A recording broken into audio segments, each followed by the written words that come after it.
सर्वांना नमस्कार. मी राहुल माळवे.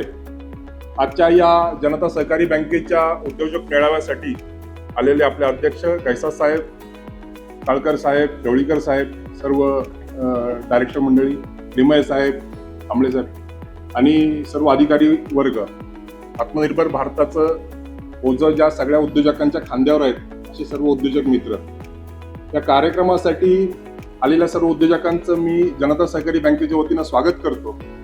आणि जनता बँकेचं पण मी आभार मानतो की एक असा एज्युकेशनल प्रोग्राम त्यांनी अरेंज केला त्या आणि नवीन उद्योजकांना त्यांच्या व्यवसायाच्या प्रत्येक स्तरावर जेव्हा पैशाची गरज पडत असते तेव्हा त्यांना असं काहीतरी गव्हर्नमेंटच्या स्कीम्स आहेत किंवा सायबर क्राईमच्या बाबतीतली काही माहिती देण्याचा हा प्रयत्न केला गेला. त्याच्याबद्दल सगळ्यांचा मी आभार मानतो. आपण आता मेन विषयाकडे वळूया. PMEGP ही एक केंद्र शासनाची स्कीम आहे. ती स्कीम 2006 साली सुरू झाली आहे. केंद्र शासनाच्या MSME या विभागातली ही स्कीम आहे आणि व्यवसायांना अनुदान मिळावं, हँड होल्डिंग मिळावं म्हणून सुरू केला गेलेला हा एक चांगला पर्याय आहे. प्रत्येक वेळी कोणाला तरी नोकरी देऊनच रोजगार निर्मिती केली जाते असं नाही, तर उद्योग उभा राहिला तर खूप साऱ्या हातांना काम मिळेल व आपण जे स्वप्न बघतो आत्मनिर्भर भारताचं ते पूर्ण केलं जाईल. PMEGPचा फुल फॉर्म आहे Prime Minister Employment Generation Programme, म्हणजे पंतप्रधान रोजगार निर्मिती कार्यक्रम. या PMEGP योजनेअंतर्गत आपण 2 सेक्टर्समध्ये कर्ज घेऊ शकतो. याच्यातलं पहिलं सेक्टर आहे मॅन्युफॅक्चरिंग इंडस्ट्री साठी. याच्यामध्ये कर्ज दिलं जातं. एका मॅन्युफॅक्चरिंग इंडस्ट्रीसाठी लागणारे मशिनरी आणि इन्फ्रास्ट्रक्चरसाठी आपण या योजनेअंतर्गत कर्जाची मागणी करू शकतो. मॅन्युफॅक्चरिंग इंडस्ट्रीचा सगळ्यात सोपा अर्थ असा आहे की कच्च्या मालाचं रूपांतर मशिनरीद्वारे पक्क्या मालात केलं जातं.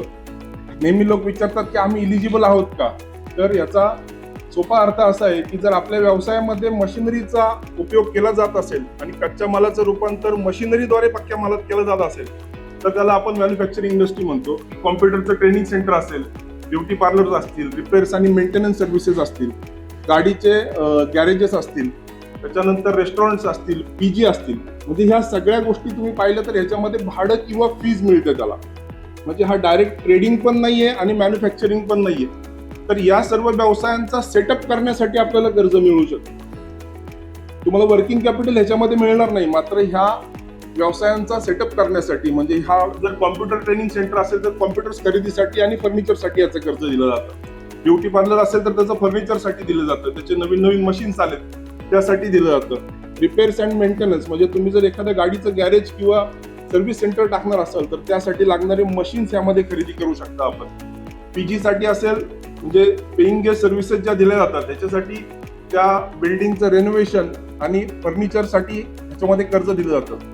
म्हणजे PMEGP ही योजना अशी आहे की आपल्याला एखादा व्यवसाय सुरू करायचा आहे आणि तो व्यवसाय सुरू करत असताना त्याला जे इन्फ्रास्ट्रक्चरल खर्च असतात ज्याला आपण कॅपिटल एक्सपेंडिचर्स म्हणतो ते सगळे खर्च याच्यामध्ये येतात. त्याच्यामध्ये केटरिंग सर्व्हिसेस सुद्धा एक चांगला व्यवसाय आहे. त्यानंतर ह्या भागामध्ये जे सर्व उद्योग आहेत याला एक कॉम्प्लिमेंटरी गोष्ट अशी जी ट्रान्सपोर्ट आहे, म्हणजे आपण टेम्पो सुद्धा खरेदी करतो आणि ते टेम्पोज कंपन्यांना भाड्याने देऊन सुद्धा आपण पैसे कमवू शकतो. ते सर्व्हिस इंडस्ट्रीमध्ये ही सुद्धा गोष्ट येते.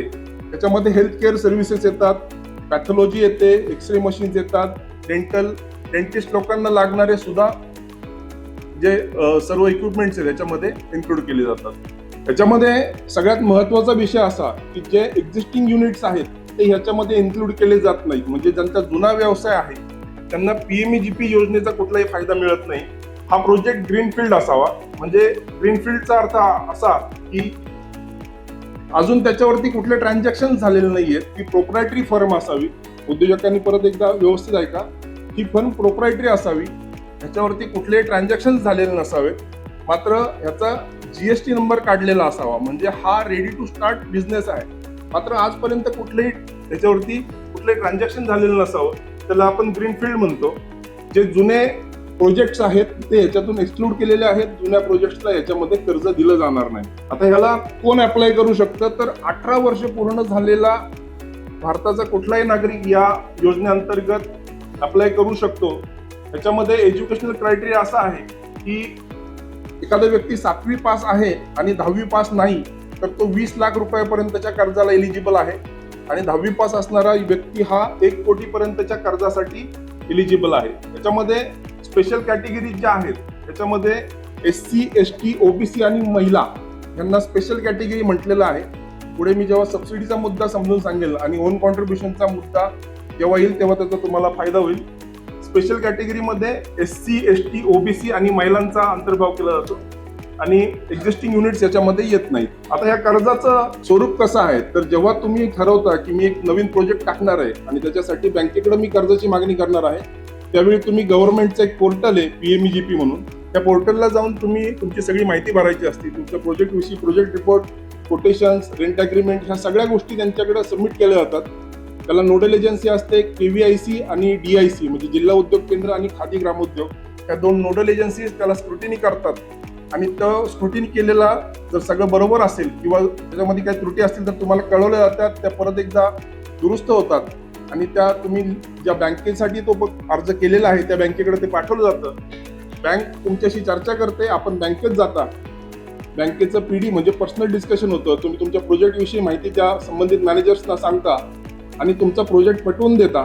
त्यांना पटल्यानंतर सगळे व्हेरिफिकेशन झाल्यानंतर ते कर्ज तुम्हाला डिस्बर्स केलं जातं आणि त्यानंतर परत एकदा त्या पोर्टलला जाऊन ती माहिती भरली जाते बँक मॅनेजरकडून आणि सर्व व्हिजिट झाल्यानंतर बँकेची आणि शासनाच्या अधिकाऱ्याची व्हिजिट एकत्रपणे होती, त्याचा क्लेम केला जातो आणि नंतर ती सबसिडी तुमच्या खात्याला जमा होते.